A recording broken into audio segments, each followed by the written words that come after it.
Chapter 15. 11 o'clock. Alex burst out of the house and stopped in the open air, taking stock of his surroundings.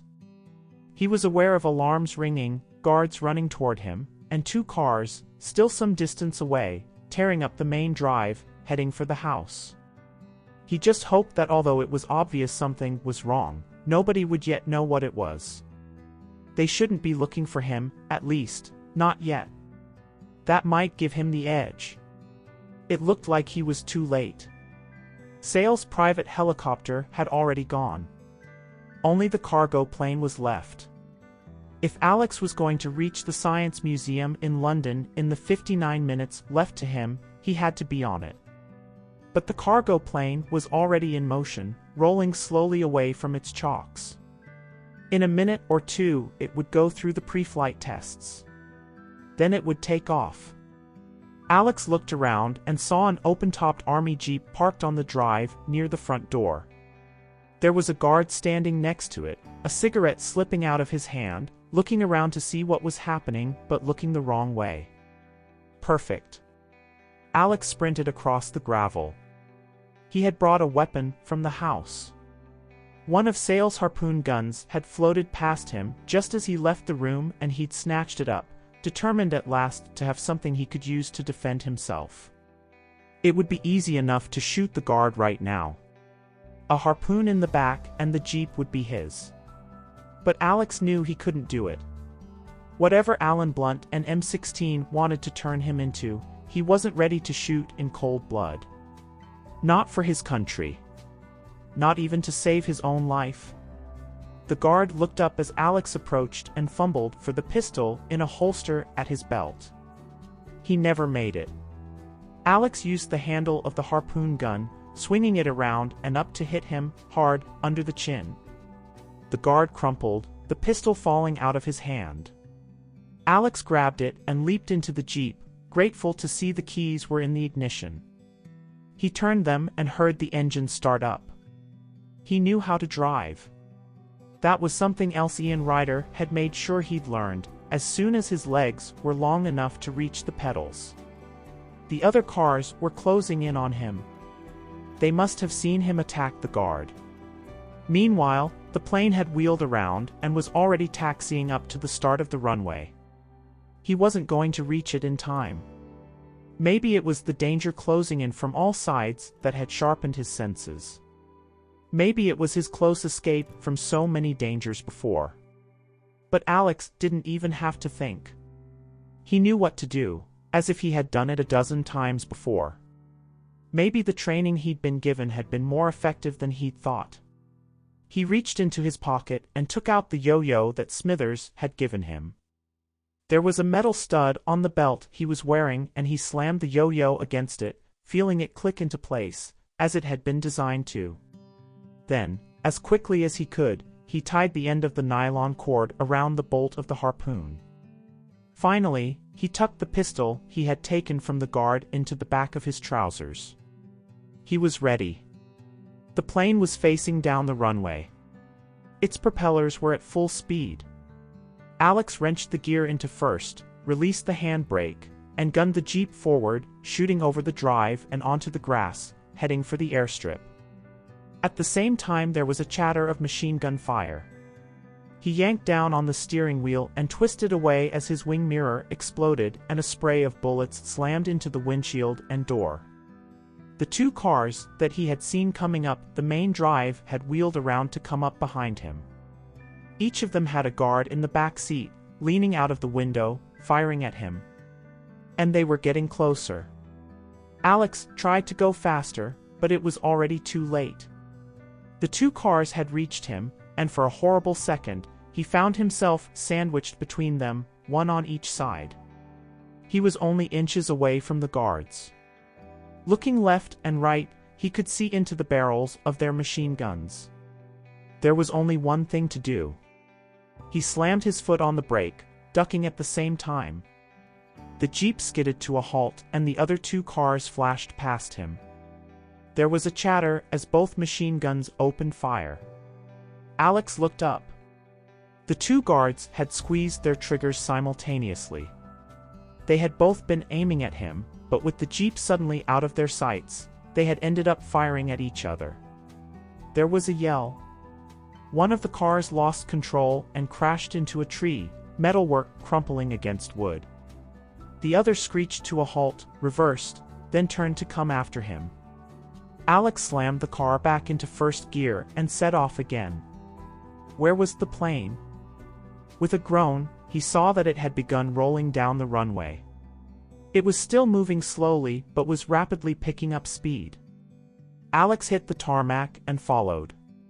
His foot was pressed down, the gas pedal against the floor. The Jeep was doing about 70, but it wasn't fast enough. And straight ahead of him, the way was blocked. 2 more cars had arrived on the runway. More guards with machine guns balanced themselves, half leaning out of the windows. They had a clear shot. There was nothing to stop them from hitting him. Unless, he turned the steering wheel and yelled out as the Jeep spun across the runway, behind the plane. Now he had the plane between him and the approaching cars. He was safe. But only for a few more seconds. The plane was about to leave the ground. Alex saw the front wheel separate itself from the runway. He glanced in his mirror. The car that had chased him from the house was right on his tail. He had nowhere left to go. 1 car behind him. 2 more ahead. The plane was now in the air, the back wheels lifting off. The guards taking aim. Everything at 70 miles an hour. Alex let go of the steering wheel, grabbed the harpoon gun, and fired. The harpoon flashed through the air. The yo-yo attached to Alex's belt spun, trailing out 30 yards of specially designed advanced nylon cord. The pointed head of the harpoon buried itself in the underbelly of the plane. Alex felt himself almost being torn in half as he was yanked out of the Jeep on the end of the cord. In seconds he was 40, 50 yards above the runway, dangling underneath the plane. His Jeep swerved, out of control. The 2 oncoming cars tried to avoid it, and failed. Both of them hit it in a 3-way head-on collision. There was an explosion, a ball of flame and a fist of gray smoke that followed Alex up as if trying to seize him. A moment later, there was another explosion. The 3rd car had been traveling too fast. It plowed into the burning wrecks, flipped over, and continued, screeching along the runway on its back before it too burst into flames. Alex saw little of this. He was suspended underneath the plane by a single thin white cord, twisting around and around as he was carried ever farther into the air. The wind was rushing past him, battering his face and deafening him.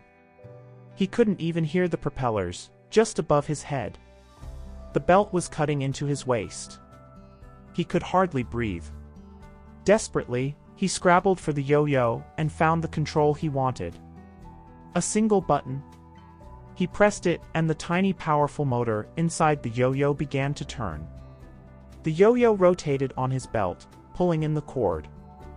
Very slowly, an inch at a time, Alex was drawn up toward the plane. He had aimed the harpoon accurately. There was a door at the back of the plane, and when he turned off the engine mechanism in the yo-yo, he was close enough to reach out for the handle. He wondered who was flying the plane and where he was going. The pilot must have seen the destruction down on the runway, but he couldn't have heard the harpoon. He couldn't know he'd picked up an extra passenger. Opening the door was harder than Alex thought. He was still dangling under the plane, and every time he got close to the handle the wind drove him back. The current was tearing into his eyes, and Alex could hardly see. Twice his fingers found the metal handle, only to be pulled away before he could turn it. The 3rd time he managed to get a better grip, but it still took all his strength to yank the handle down. The door swung open and he clambered into the hold. He took one last look down. The runway was already 1,000 feet below. There were 2 fires raging, but at this distance, they seemed no more than match heads. Alex unplugged the yo-yo, freeing himself. Then he reached into the waistband of his trousers and took out the gun. The plane was empty apart from a couple of bundles that Alex vaguely recognized. There was a single pilot at the controls, and something on his instrumentation must have told him that the door was open because he suddenly twisted around. Alex found himself face to face with Mr. Grin. "Warg," the butler muttered. Alex raised the gun. He wondered if he would have the courage to use it. But he wasn't going to let Mr. Grin know that. "All right, Mr. Grin," he shouted above the noise of the propeller and the howl of the wind. "You may not be able to talk, but you'd better listen. I want you to fly this plane to London. We're going to the Science Museum in South Kensington, and we've got to be there in less than an hour. And if you think you're trying to trick me, I'll put a bullet in you. Do you understand?" Mr. Grin said nothing. Alex fired the gun. The bullet slammed into the floor just beside Mr. Grin's foot. Mr. Grin stared at Alex, then nodded slowly. He reached out and turned the joystick. The plane dipped and began to head north.